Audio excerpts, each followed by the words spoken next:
আসসালামু আলাইকুম। ইফতারের পর সবার কি অবস্থা জানি না, তো আমার আজকে এমন টায়ার্ড লাগতেছে, মানে কোনো এনার্জি পাইতেছি না, কোনো কিছু খেয়ে শান্তি পাচ্ছি না, কেমন জানি অশান্তি ইফতারের পর। এখন মুড ভালো করবো আর নিয়ে আসছি উপকরণ। এই যে স্পেশাল উপকরণ নিয়ে আসছি, ধনিয়া পাতা কুচি, লবণ, শুকনো মরিচ ভাজা, আর হচ্ছে এই যে রসুন কুচি, আর আছে এখানে এক বান্ডিল তেঁতুল। এখন সবগুলা এখানে একটু মিক্স করে ভর্তা। তুমি লবণ খাবে কেন? শান্তি নাই বাচ্চা কাচ্চার জন্য কোনো কিছুতেই খায় না বাবা, কাঁচা লবণ খায় না।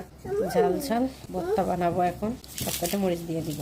তেঁতুলটা বেশ ভালো, গাদালা তেঁতুল, একদম বাচ্চা বাচ্চা। চিন্তা করা যায় বাড়িতে গাছের নিচে কত তেঁতুল পড়ে থাকতো, কতজনে উঠাই নিয়ে খাইতো। এই তেঁতুল এখন 300 টাকা কেজি এনে খাই। সময় যে কোথায় এসে দাঁড়িয়েছে।